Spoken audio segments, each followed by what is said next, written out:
بسم اللہ الرحمن الرحیم۔ السلام علیکم ورحمۃ اللہ وبرکاتہ۔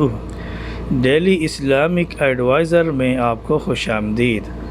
آج کا ہمارا ٹاپک ہے ایام میں روزے۔ سوال: شروع ناپاکی کے ایام میں نے روزے بھی رکھے اور قرآن کی تلاوت بھی کی، جبکہ مجھے اس کا علم نہیں تھا کہ ان دنوں میں قرآن کو چھونا بھی جائز نہیں۔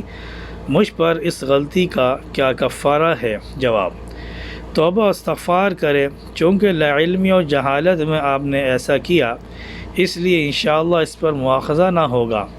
نیز کوئی کفارہ بھی واجب نہیں، اس لیے کہ اس قسم کی جہالت اور لا علمی شریعت کی نگاہ میں قابل مواخذہ نہیں ہے۔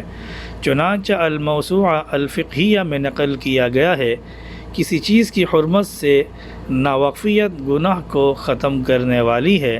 اگر کسی کو معلوم ہے کہ نماز میں باتیں کرنا حرام ہے، لیکن اسے یہ معلوم نہیں کہ کھانسنا اور اس کی وہ مقدار جس سے آواز بن جاتی ہے حرام ہے، تو وہ صحیح قول کے مطابق معذور سمجھا جائے گا۔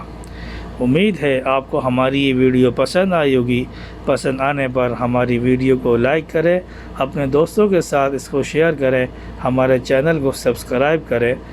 وآخر دعوانا ان الحمد للہ رب العالمین۔ السلام علیکم ورحمۃ اللہ وبرکاتہ۔